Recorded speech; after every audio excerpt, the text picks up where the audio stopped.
This series is funded by fans like you. So is what you and Alex have, is that true love? I don't know if it's true love, but it will be one day. I have to believe that. How can you know that true love is real if you've never experienced it? Because I've seen it in your eyes. You and Vanessa, you guys are meant to be. You really believe that, don't you? You know I do. Well, what about last night? Last night it was two girls who have a past who didn't get a chance to say goodbye to each other. I wanted to love you back. I know you did. Just wasn't meant to be. And Vanessa? Well, I think you have to look past all those things you believe about her. No, not that Vanessa. This Vanessa. Like, what do I do? Like, what do I say? Man, I don't know. I think you just have to be honest with her. Ouch. My heart. Vanessa. It's Vanessa. Thank you. I'm nothing to you, am I? What's the matter with you? Can't you get over the past? I've dated women with baggage before, but you? It's like you're still living in high school. I thought the whole innocent act was cute, but now I see you have the intellectual maturity of a 16-year-old. You're selfish, and you've hurt me, and I'm not sticking Vanessa, around. I'm sorry. I'm sure you are. But I don't care. You need to grow up.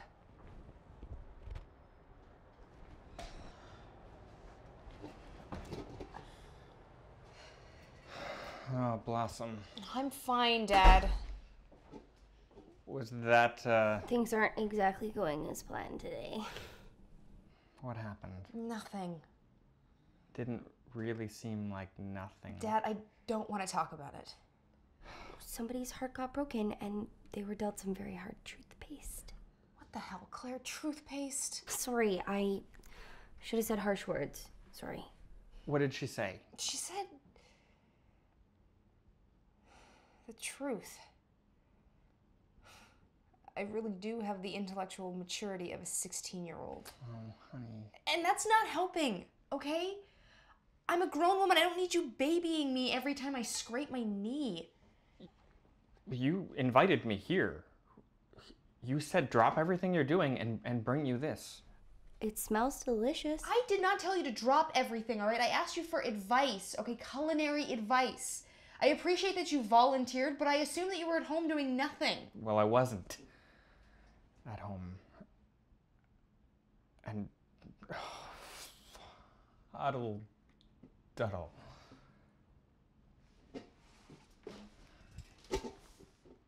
You're right. I dropped everything and you didn't even ask me to. Well, what did you drop, Mr. Miller? Dad. Valerie?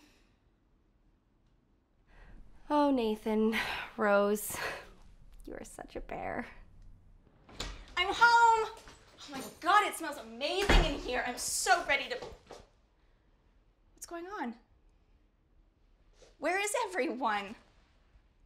Why are we not happy? Where's my party?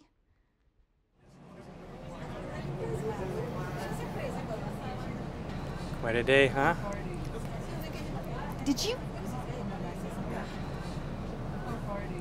What? I'm not sure if I want to get into this right now, but I'm not sure what level of disappointed in you I should be.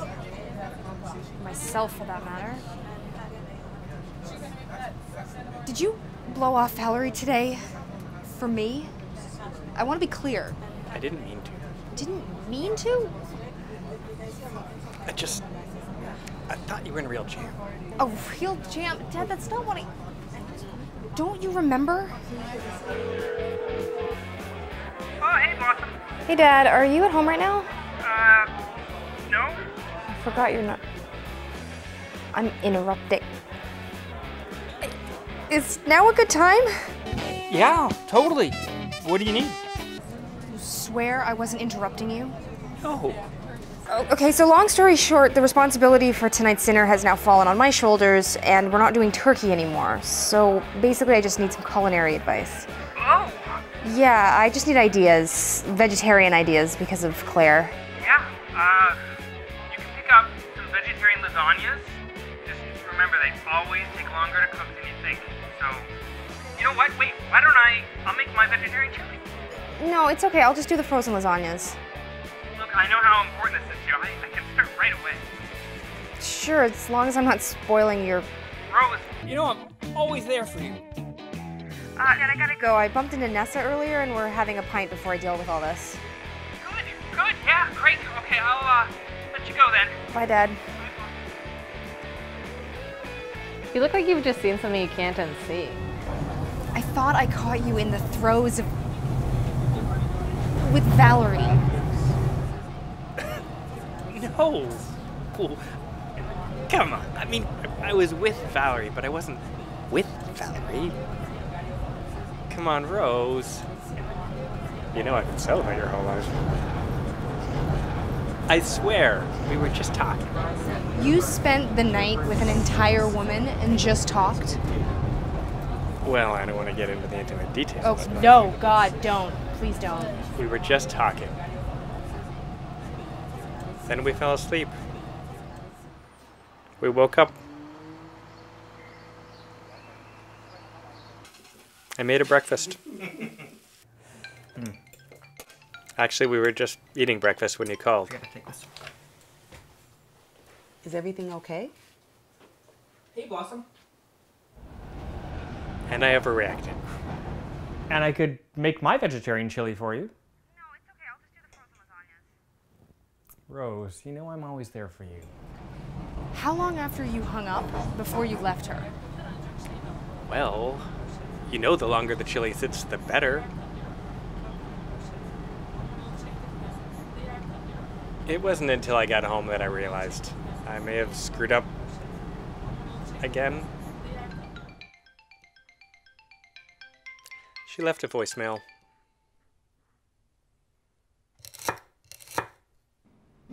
But it wasn't until I got to Alicia's that I noticed. New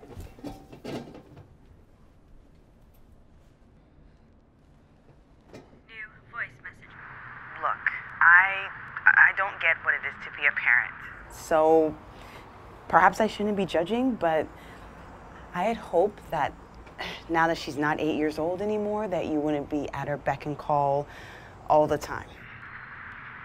Last night was fun. It was like old times, but I'm disappointed and I don't have time for games.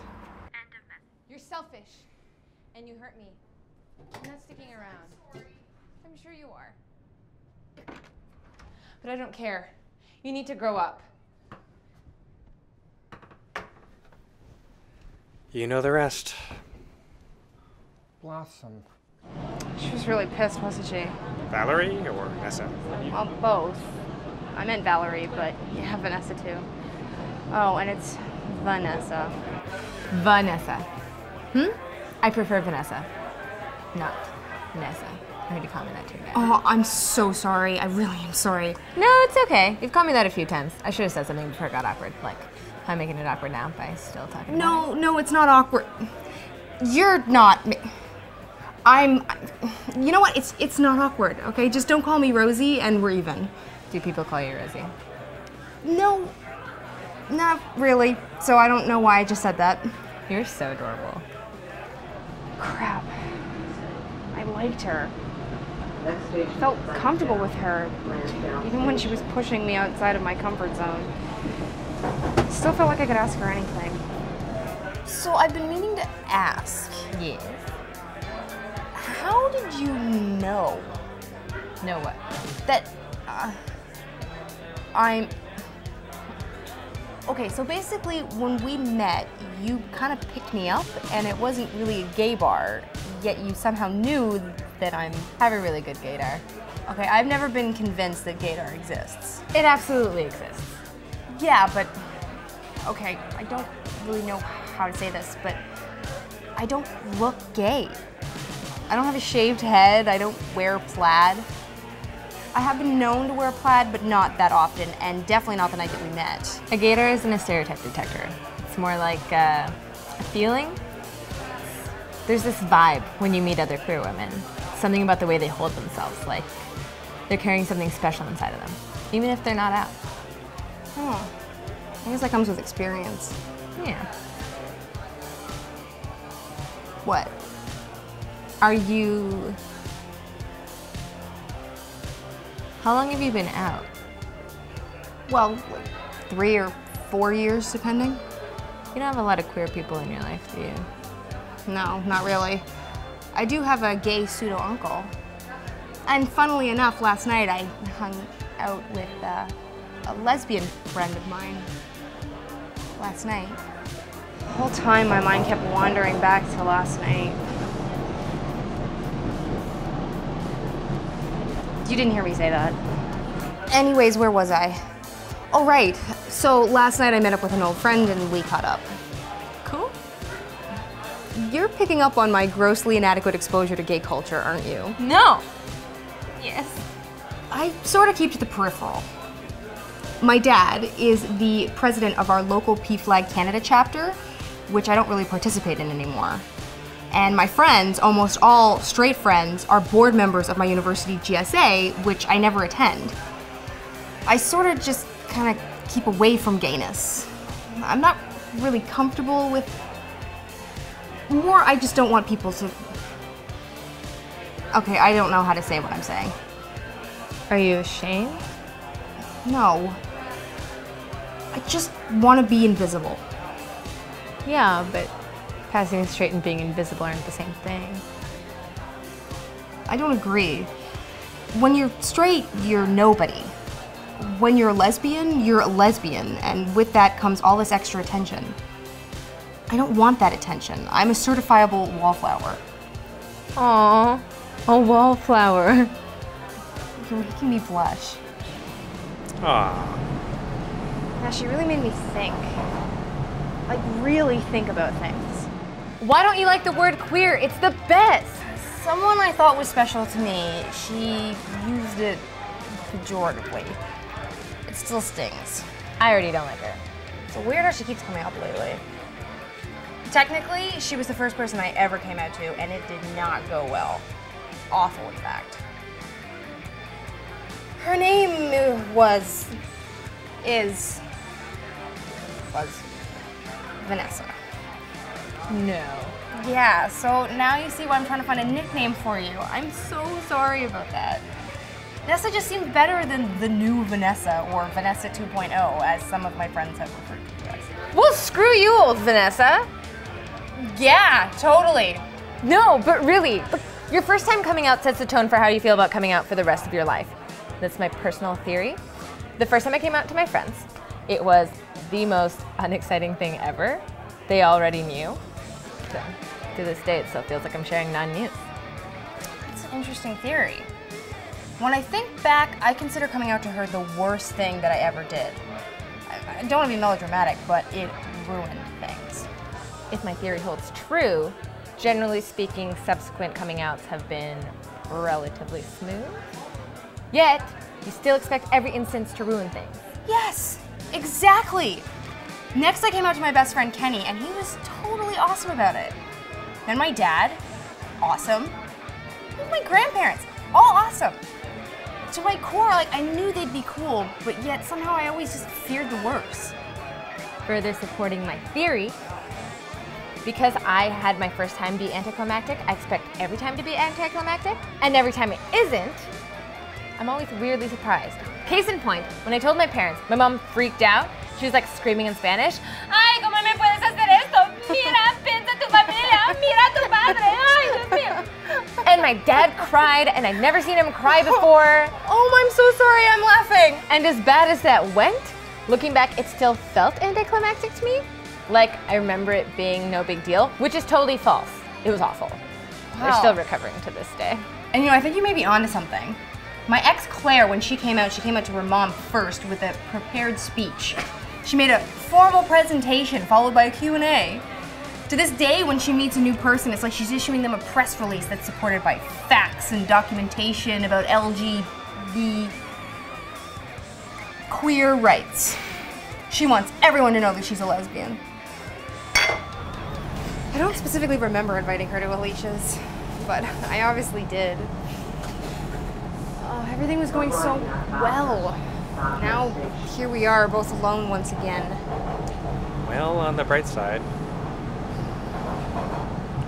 Yeah, I can't think of one. Not disappointed? In you? No, in yourself, about Valerie. I'm disappointed enough in myself. No. I'm confused. I mean, she's great. We really had something, I think, but I'm kind of relieved too, and this is held a topic for my counselor. Still going, eh? Every other week. And sometimes I run into... What about Claire? You patched things up with her like you wanted, right? That's what this was all about. We did. We don't hate each other. And better still, I think we can be friends. She leaves tomorrow, doesn't she? Yeah. That's too bad.